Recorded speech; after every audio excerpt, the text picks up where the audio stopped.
ಎಲ್ಲರಿಗೂ ನಮಸ್ಕಾರ. ಈಗ ಗೀತೋಪದೇಶ ಮಾಡಿದ ಕೃಷ್ಣ ಪರಮಾತ್ಮನನ್ನು ವಂದಿಸುತ್ತಾ ನಿತ್ಯೋಪದೇಶವನ್ನು ಆರಂಭಿಸುತ್ತಿದ್ದೇವೆ. ನಿತ್ಯೋಪದೇಶ ಸಿರಿದಾಸ ಎಂಬ ಮಹಾಕವಿಯ ನೀತಿ ಸಹಸ್ರಿ ಎಂಬ ಸಂಪುಟದಿಂದ ಆಯ್ದುಕೊಂಡು ಸಮಾಜಕ್ಕೆ ಅನುಕೂಲವಾಗುವಂತಹ ಕೆಲವೊಂದಿಷ್ಟು ನೀತಿ ಬೋಧೆಗಳನ್ನು ಈ ಮೂಲಕ ಚರ್ಚಿಸಲಾಗುತ್ತಿದೆ. ತಾವುಗಳು ಹಂಸ ಕ್ಷೀರ ನ್ಯಾಯದಂತೆ ಇದನ್ನು ಸದುಪಯೋಗಪಡಿಸಿಕೊಳ್ಳಬೇಕೆಂದು ತಮ್ಮಲ್ಲಿ ವಿನಂತಿಸುತ್ತಾ ಇದನ್ನು ಭಗವಂತನ ಪಾದಾರವಿಂದಗಳಿಗೆ ಅರ್ಪಿಸುತ್ತಿದ್ದೇವೆ. ಚಿಂತನಂ ತತ್ರ ಕರ್ತವ್ಯ ಗುರು ನರಸಿಂಹ ಸನ್ನಿಧೌ ನೀತಿ ರಾಜ್ಯಂ ಸದಾ ದೇಹಿ ಅಂತೆ ಚ ಪರಮಾಗತಿ. In front of my dynasty god Guru Narasimha, I pray two things. One is sovereignty with morality, because good king is next to God, and thereby liberation from reincarnation. ಗುರು ನರಸಿಂಹ ಸಾಲಿಗ್ರಾಮ ಇವರ ಸನ್ನಿಧಿಯಲ್ಲಿ ನಿಂತು ಎರಡು ವಿಷಯಗಳನ್ನು ಬೇಡಿಕೊಳ್ಳುವುದೆಂದರೆ, ಮೊದಲನೇದಾಗಿ ರಾಜ್ಯದಲ್ಲಿ ನೀತಿ ನೆಲೆಸಲಿ, ಎರಡನೇದಾಗಿ ಐಹಿಕ ಸುಖ ಭೋಗ ಅನುಭವಿಸಿದ ನಂತರ ಮುಕ್ತಿ ದಯಪಾಲಿಸಲಿ ಎಂಬುದಷ್ಟೇ ಈ ಎಲ್ಲ ಚಿಂತನೆಯ ಸದುದ್ದೇಶ. ಸದಾಚಾರಾದಿ ಮೌಲ್ಯೇನ ಸಾಕ್ಷರೇತ್ಯಭಿಧೀಯತೆ, ದುರಾಚಾರಾದಿ ದೇಹೀನಾಂ ರಾಕ್ಷಸೇತ್ಯಭಿಧೀಯತೆ. Educated is one who has good character, discipline and ethical values. Otherwise or else he is called Rakshasa or demon or man-eater, one who has bad character. ಸದಾಚಾರಾದಿ ಮೌಲ್ಯೇನ ಸಾಕ್ಷರ ಇತಿ ಅಭಿಧೀಯತೆ, ದುರಾಚಾರೇಣ ರಾಕ್ಷಸ ಇತಿ ಅಭಿಧೀಯತೆ. ಸದಾಚಾರದಿಂದ ಸಾಕ್ಷರನಾಗುತ್ತಾನೆ, ದುರಾಚಾರದಿಂದ ರಾಕ್ಷಸನಾಗುತ್ತಾನೆ. ಸಣ್ಣ ಬದಲಾವಣೆ ಆಗಿದೆ. ಯಾವುದು ಆಗಬೇಕೆಂಬುದು ನಮ್ಮ ನೈತಿಕ ಮೌಲ್ಯಕ್ಕೆ ಸಂಬಂಧಪಟ್ಟದ್ದು. ಸೂತ್ರಂತು ದೇವಭಾಷಾಯಾಂ ವಾರ್ತಿಕಂ ಆಂಗ್ಲ ಮಾಧ್ಯಮೆ, ವಿವರಂ ದೇಶಭಾಷಾಯಾಂ ಧನ್ಯೋ ನೀತಿ ಪರಂಪರಾ. I hereby explain the formulas in Sanskrit and explain in English. Detailed enlightenment is in local language, so the noble thoughts should reach everyone which is eternal. ಸೂತ್ರಂತು ದೇವಭಾಷಾಯಾಮ್, ಇಲ್ಲಿರುವ ಸೂತ್ರಗಳೆಲ್ಲ ಸಂಸ್ಕೃತ ಭಾಷೆಯಲ್ಲಿದೆ. ಇದರ ವಿವರಣೆ ಮಾತ್ರ ಆಂಗ್ಲ ಮಾಧ್ಯಮದಲ್ಲಿದೆ. ವಾರ್ತಿಕಂತೂ ಆಂಗ್ಲ ಮಾಧ್ಯಮೆ. ವಿವರಂ ದೇಶ ಭಾಷಾಯಾಮ್, ಹಾಗೆಯೇ ಕನ್ನಡ ಭಾಷೆಯಲ್ಲಿ ಇದರ ವಿವರಣೆಯನ್ನು ನೀಡಲಾಗುತ್ತಿದೆ. ಹೀಗೆಯೇ ನೀತಿ ಪರಂಪರೆ ಅನಂತ ಕಾಲದವರೆಗೆ ಮುಂದುವರಿಯಲಿ ಎಂಬುದಷ್ಟೇ ಸಚ್ಚಿಂತನೆ. ಸಮಸ್ಯಾ ಸಂತತಿಸ್ತತ್ರ ಸರ್ವದಾ ಅವಿನಾಶನಂ, ಚಿಂತನಂ ನೈವ ಕರ್ತವ್ಯ ದ್ವಾವುಭೌ ಸಮಯಾವಧೌ. Problems are everywhere, they born and die, and both are not in our control. If a problem can be solved, why should be worried? If it cannot be solved, why should be worried? So in both the cases, we should not worry. They born and die automatically. ಇದು ಹೇಳುವುದು ಸುಲಭ, ಆದರೆ ಮನಸ್ಸಮಾಧಾನಕ್ಕೋಸ್ಕರ ಇಂತಹ ಚಿಂತನೆಗಳು ಅತ್ಯವಶ್ಯಕ. ಏನೆಂದರೆ, ಸಮಸ್ಯಾ ಸಂತತಿ, ಸಮಸ್ಯೆಯ ದೊಡ್ಡ ಸಂತತಿ ತಲೆಮಾರು ಸರ್ವದಾ ಅವಿನಾಶನಂ, ಇದಕ್ಕೆ ಸಾವೇ ಇಲ್ಲ. ಸಮಸ್ಯೆಗಳು ಬರುತ್ತಲೇ ಇರುತ್ತವೆ, ಹೋಗುತ್ತಲೇ ಇರುತ್ತವೆ. ಆದ್ದರಿಂದ ಚಿಂತನಂ ನೈವ ಕರ್ತವ್ಯ. ಅದರಿಂದ ಅದರ ಬಗ್ಗೆ ಯೋಚನೆ ಮಾಡಬಾರ್ದಂತೆ. ದ್ವಾ ಉಭೌ ಅವೆರಡು ಸಮಯಾವಧವು, ಆಯಾ ಕಾಲಕ್ಕೆ ಬರ್ತವೆ, ಆಯಾ ಕಾಲಕ್ಕೆ ಪರಿಹಾರ ಆಗಿ ಹೋಗ್ತವೆ. ಅದರಿಂದ ಸಮಸ್ಯೆಗಳ ಬಗ್ಗೆ ಹೆಚ್ಚು ತಲೆ ಕೆಡಿಸಿಕೊಳ್ಳಬಾರದು ಎಂಬುದು ಇದರ ಸಾರಾಂಶ. ಜ್ಞಾನ ಸಂಕಲ್ಪ ಹೃದಯಿ ಸದಾ ಲೇಖನ ತತ್ಪರ ದೇಶ ಸಮೃದ್ಧಿ ಕಾರ್ಯೇಣ ಗುರುರಿತ್ಯಭಿಧೀಯತೆ. Those who have intended to do good to the society will be always writing for noble society.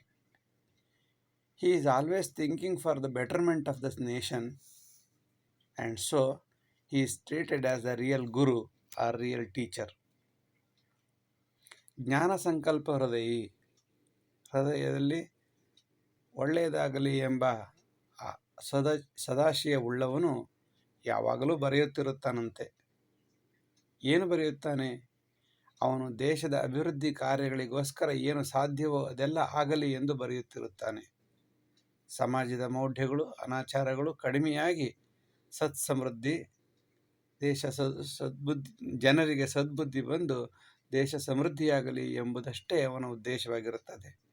ಅಂಥವರನ್ನು ನಿಜವಾದ ಗುರು ಎಂದು ಕರೆಯುತ್ತಾರಂತೆ. ಗುರು ಎಂದರೆ ಯಾರು? ದೇಶ ಸಮೃದ್ಧಿಗಾಗಿ ಯಾವಾಗಲೂ ಸದಾ ಬರೆಯುತ್ತಲೇ ಇರುತ್ತಾನೋ ಅಂಥವನು ನಿಜವಾದ ಗುರು. ಬರೆಯುವುದನ್ನು ನಿಲ್ಲಿಸಿದಂಥವನು ಗುರುವಾಗಲು ಸಾಧ್ಯವಿಲ್ಲ. ಸರ್ವಕಾರಾಧಿಕಾರ್ಯಾಣಾಂ ಕರ್ತವ್ಯಂ ಶನಿಚಾರಣೆ ಶನೈಃ ಪೀಡಾಂಚ ತದ್ವಿರುದ್ಧೇ ವಿನಶ್ಯತಿ. We should not pressurize the government work and let it be slowly and not rapidly. As planet Saturn, who is also slowly moving in a circle, if we request a particular government worker to move faster, then he will ruin everything. ಸರ್ವಕಾರಾಧಿಕಾರ್ಯಾಣಾಂ ಸರ್ಕಾರದ ಕಾರ್ಯಕ್ರಮಗಳಲ್ಲಿ ಕರ್ತವ್ಯಂ ಶನಿಚಾರಣೆ, ಶನಿ ಹೇಗೆ ನಿಧಾನವಾಗಿ ಹೋಗುತ್ತಾನೆಯೋ ಹಾಗೆಯೇ ಸರ್ಕಾರದ ಕೆಲಸಗಳನ್ನು ನಿಧಾನವಾಗಿ ಮಾಡಿಸಬೇಕು.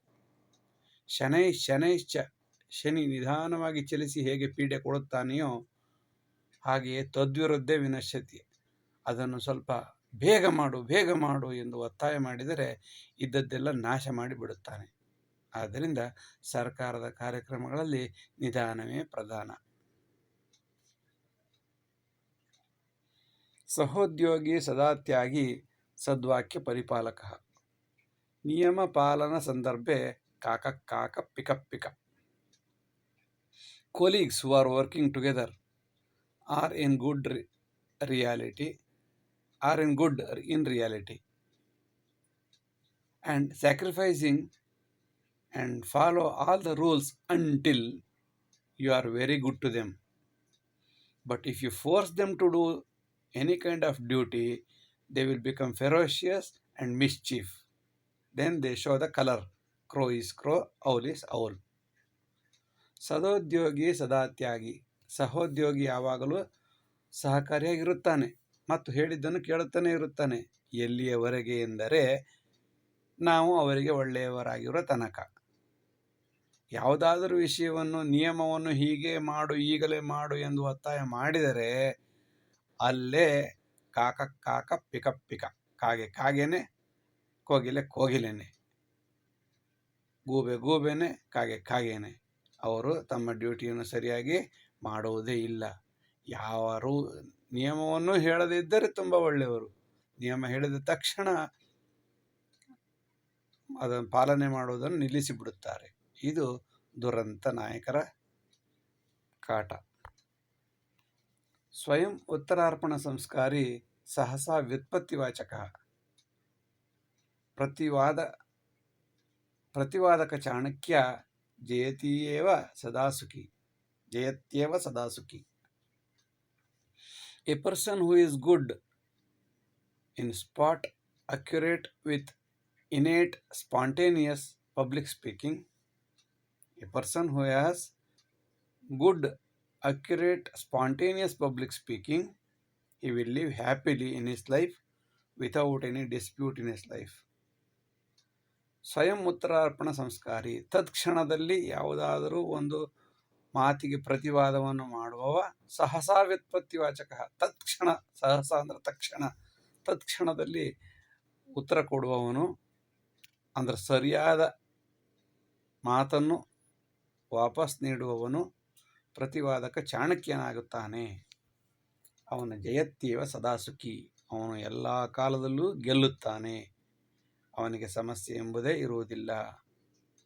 ಮಾತು ಬಲ್ಲವನಿಗೆ ಜಗಳವಿಲ್ಲ ಎಂಬುದನ್ನು ಇಲ್ಲಿ ತಿಳಿಸಲಾಗಿದೆ. ಪದವೀಂ ಪ್ರಾಪ್ಯ ಸಂಯೋಗಾತ್ ಅಲ್ಪಜ್ಞಾನಿ ಅವಿಚಾರಿಣಃ ಸಮಯೇ ನಿರ್ವಾಕ್ಯ ಸಂಸ್ಕಾರಿ ಸಮಾಜೆ ಅಪ್ರಯೋಜಕ. A person who has got the degree by chance, not by choice, he will be thought less and ignorant always. In society, during emergencies, and cannot give right solution to the problem. In a society, he cannot give a right solution to the problem, and he is a national waste as well as he is educated. Though he is educated, he will be a national waste because he has taken the degree by chance, not by choice. ಪದವೀಂ ಪ್ರಾಪ್ಯ ಸಂಯೋಗಾತ್, by chance ಯಾರಾದರೂ ಪದವಿಯನ್ನು ಪಡೆದುಕೊಂಡಿದ್ದರೆ ಅವನು ಅಲ್ಪಜ್ಞಾನಿಯಾಗಿರುತ್ತಾನೆ, ಇಲ್ಲ ಅವಿಚಾರಿಯಾಗಿರುತ್ತಾನೆ. ಸಮಯೇ ನಿರ್ವಾಕ್ಯ ಸಂಸ್ಕಾರಿ, ನಮಗೆ ಯಾವುದಾದರೂ ಅನಿವಾರ್ಯತೆ ಇದ್ದಾಗ ಅವನಲ್ಲಿ ಪ್ರಶ್ನಿಸಲು ಹೋದರೆ ಅವನು ಯಾವುದೇ ರೀತಿಯ ಸಲಹೆಗಳನ್ನು ನೀಡಲಾರ. ನಮ್ಮ ಕಷ್ಟಕ್ಕೆ ಅವನಿಂದ ಯಾವುದೇ ರೀತಿಯ ಉಪಯೋಗ ಆಗುವುದಿಲ್ಲ. ಅವನು ಪದವಿಯ ಪ್ರಮಾಣ ಪತ್ರವನ್ನು ಇಟ್ಟಿರಬಹುದು, ಆದರೆ ಸಮಾಜಕ್ಕೆ ಅವನಿಂದ ಯಾವುದೇ ರೀತಿ ಲಾಭ ಆಗುವುದಿಲ್ಲ ಎಂಬುದು ಈ ಶ್ಲೋಕದ ತಾತ್ಪರ್ಯ. ಲಾಭಾಧಾರಿ ಜನಾಧಾರಿ ಕಾಲಾಧಾರಿ ಚ ಜೀವಿತಂ ಸೌಲಭ್ಯಂ ಸಕಲಂ ಪ್ರಾಪ್ಯ ಅಂತೆ ತ್ಯಜತಿ ಲೋಷ್ಟವತ್. Life of certain people is time-based, place-based, and only profit-oriented. They use everyone for their benefit and throw away like a national waste after the work done. ಲಾಭಾಧಾರಿ ಜನಾಧಾರಿ, ಕೆಲವೊಂದಷ್ಟು ಜನ ಸಮಾಜದಲ್ಲಿ ಕೇವಲ ಲಾಭಕ್ಕೋಸ್ಕರವೇ ಕೆಲಸ ಮಾಡುತ್ತಾರೆ. ಸಮಯ ನೋಡಿ, ಜನ ನೋಡಿ, ಲಾಭ ನೋಡಿ ಕೆಲಸ ಮಾಡುತ್ತಾರೆ. ಅವರ ಜೀವನವೇ ಹಾಗಿರುತ್ತದೆ. ಸೌಲಭ್ಯಂ ಸಕಲಂ ಪ್ರಾಪ್ಯ, ಎಲ್ಲರಿಂದ ಎಲ್ಲ ರೀತಿಯ ಸೌಲಭ್ಯವನ್ನು ಪಡೆದುಕೊಂಡು ಅಂತೆ ತ್ಯಜತಿ ಲೋಷ್ಠವತ್, ಕೊನೆಗೆ ಎಲ್ಲರನ್ನೂ ಎಸೆದು ಬಿಡುತ್ತಾನೆ. ಯಾವುದೇ ಲಾಭವಿಲ್ಲ ಎಂದು ಎಡಗಾಲಲ್ಲಿ ತುದಿಗಾಲಲ್ಲಿ ಒದ್ದು ಬಿಡುತ್ತಾನೆ. ಅಂತೆ ತ್ಯಜತಿ ಲೋಷ್ಠವತ್. ಅದರಿಂದ ನಾವು ಎಚ್ಚರವಿರಬೇಕು ಎಂಬುದು ಇದರ ಸದುದ್ದೇಶ, ಸಚ್ಚಿಂತನೆ. ಇಷ್ಟು ಹೊತ್ತು ನಿತ್ಯೋಪದೇಶವನ್ನು ಆಲಿಸುತ್ತಿದ್ದೀರಿ. ಹೀಗೆಯೇ ಇದು ಮುಂದುವರಿಯುತ್ತದೆ. ತಮ್ಮ ಸಹಕಾರವಿರಲಿ ಎಂಬುದಷ್ಟೇ ವಿನಂತಿ. ವಂದನೆಗಳು.